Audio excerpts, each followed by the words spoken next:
Bismillahirrahmanirrahim. Alhamdulillahi rabbil alamin. Wassalatu wassalamu ala sayyidil mursalin wa ala alihi wa sahbihi ajma'in, amma ba'du. Sidang penonton yang dikasihi sekalian, kita akan menyambung perbincangan kita mengenai tajuk khatan bagi wanita. Perbincangan yang amat penting bagi setiap wanita muslimah yang mempunyai anak ataupun wanita itu sendiri yang belum dikhatan oleh ibu bapanya di waktu kecil. Apakah hukum bagi mereka sekiranya mereka tidak dikhatankan? Adakah mereka wajib dikhatankan? Itu perbincangan kita. Sebelum kita membincangkan mengenai hukum syar'i, kita menyebut dahulu definisi bagi khatan kepada wanita, iaitu kita membuang sebahagian klitoris ataupun dalam bahasa Melayu biji klitik itu sebahagian, bukan kesemuanya, daripada faraj wanita untuk tujuan yang tertentu.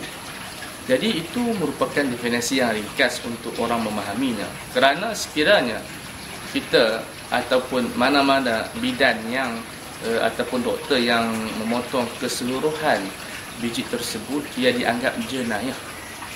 Yang dimaksud khatan syar'i itu adalah memotong sebahagian, bukan kesemua. Kalau kesemua dianggap sebagai jenayah, boleh dikenakan hukum ganti rugi ataupun qisas semula mengikut sebahagian ulama. Maka di sini kita ingin membincangkan bagaimana pandangan ulama terhadap khatan wanita, kerana ia berbeza bagi khatan lelaki. Khatan bagi lelaki ini ia membawa kepada kesihatan dan kesemua. Kita katakan para ahli perubatan di zaman ini bersepakat bahawa khatan lelaki itu memberi manfaat, dan ia bertepatan dengan pendapat jumhur ulama yang menyatakan wajib lelaki berkhatan kerana ia merupakan sunnah yang disebut sunnahul fitrah yang dilakukan oleh nabi-nabi kita, Nabi Ibrahim dan juga Nabi Muhammad sallallahu alaihi wasallam. Cuma berkenaan dengan khatan wanita, adakah ada di sana dalil yang kuat seperti mana dalil khatan bagi lelaki? Mengikut kepada pandangan ulama kita seperti Syekh Qaradawi, Dr. Ali Jumu'ah, mereka berpendapat tidak ada dalil yang kuat ataupun hadis yang sahih yang memerintahkan kita mengkhatankan wanita.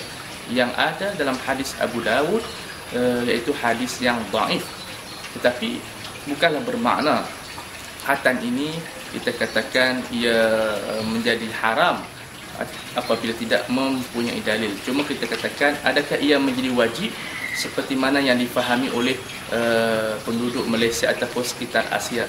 Jadi kita melihat kepada pandangan ulama. Di sini Dr. Sa'duddin Musa Hilali dalam muka surat 31 membawa pandangan ulama, iaitu pendapat pertama, mereka berpendapat mengkhatankan wanita adalah wajib. Ini merupakan pendapat ulama Syafi'iyah dan juga pendapat yang termasyhur ataupun yang kuat di dalam mazhab Ahmad Ibn Hanbal ataupun daripada pendapat Ahmad Ibn Hanbal. Dalam hadis menyebutkan ikhfidhi wa la tanhaki fa inna dhalika ahdhalul mar'ah wa habbul ba'd. Jadi di sini menyebutkan hadis ini bermaksud nipiskan sedikit biji tersebut, jangan potong kesemuanya, kerana itu akan memberi faedah baik kepada wanita dan memberi kesukaan kepada suaminya. Kerana kalau kita membuang keseluruhannya, nafsunya akan hilang. Kalau tidak buang kesemuanya mungkin terlalu tinggi. Jadi sederhanakan. Dan ini bertepatan dengan ilmu perubatan yang dinyatakan oleh pakar-pakar ahli perubatan. Kalau kita membuang kesemuanya, ia memberi kemudaratan kepada wanita muslimah. Itu pendapat yang pertama. Pendapat yang kedua pula merupakan pendapat jumhur ulama Hanafi ataupun kita katakan Maliki dan mazhab Zahiriyah. Ia adalah mustahabbah ataupun makrumah, iaitu satu benda yang bersifat elok kalau dilakukan khatan tersebut.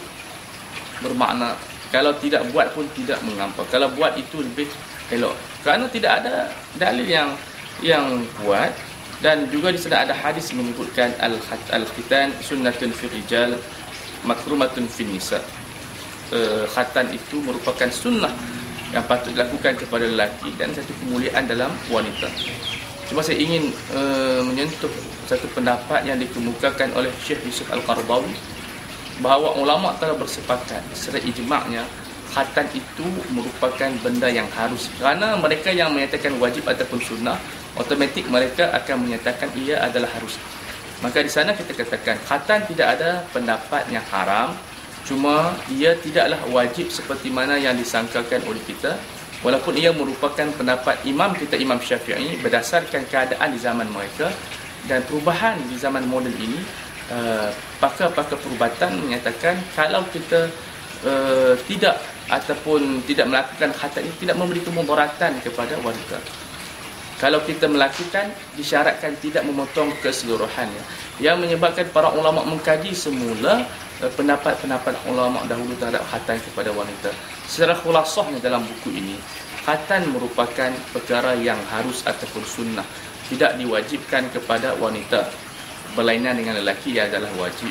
Jadi bagi mereka yang tidak mengkhatan anak-anak mereka, tidaklah dianggap sebagai berdosa berdasarkan pendapat sebagian ulama ataupun jumhur ulama kita, dan pendapat dipilih oleh Dr. Sa'duddin Mus'ad Hilali. Dan begitu kepada wanita-wanita yang tidak dikhatankan kepada oleh ibu bapa mereka, mereka tidak berhajat kepada mengkhatankan di waktu usia yang sudah baligh, tetapi sekiranya terdapat kekuatan nafsu yang begitu melampau, digalakkan mereka melakukan khatan dengan syarat dilakukan oleh doktor yang pakar dalam bidang tersebut. Jadi ini merupakan satu perbincangan yang kita katakan perlu dikaji semula, sejauh mana keberkesanan kita mengkhatan seorang wanita.